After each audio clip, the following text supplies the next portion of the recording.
ఏది అయినా ట్రై చెయ్యి ఆచి చికెన్ మసాలా. ఆచి చికెన్ మసాలా. ఆర్టీసీ ఉద్యోగుల న్యాయమైన డిమాండ్లను ప్రభుత్వం తీర్చాలన్నారు బీఆర్ఎస్ నేత మాజీ మంత్రి తలసాని శ్రీనివాస్ యాదవ్.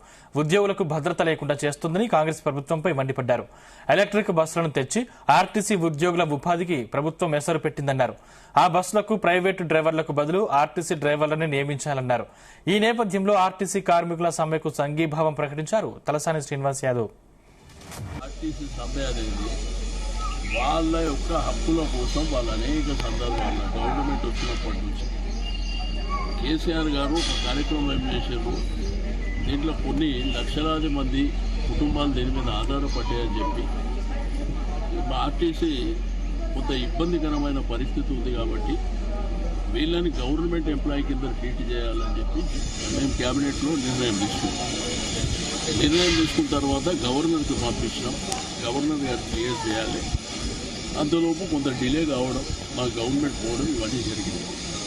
ఇక వీళ్ళు ఏంటంటే ఊపదప్పుడు ఉపన్యాసాలు తప్ప వాళ్ళ ప్రాబ్లం ఏముంది, వాళ్ళ పరిస్థితి ఏముంది.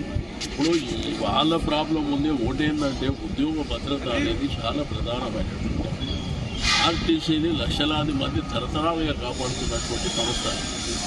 బట్ ఇప్పుడేం చేశారు, బ్యాటరీ వెహికల్స్ అని చెప్పి ప్రైవేట్ వానికి ఓన్కు దారదత్తం చేసి, రెండోది గవర్నమెంట్ డిపోలను కూడా వాళ్ళకి అలాంటి మీకు రాణిగంజ్ కానివ్వండి, లేకపోతే గౌలిగూడ కానివ్వండి, లేకపోతే జిల్లాలలో కానివ్వండి, ప్రైవేట్ వాళ్ళకి ప్రాపర్టీస్ ఎట్లిస్తారు. ఓకే, మీరు బ్యాటరీ పొల్యూషన్ ఉండొద్దు, బ్యాటరీ మేము ఎంకరేజ్ చేస్తున్నాం.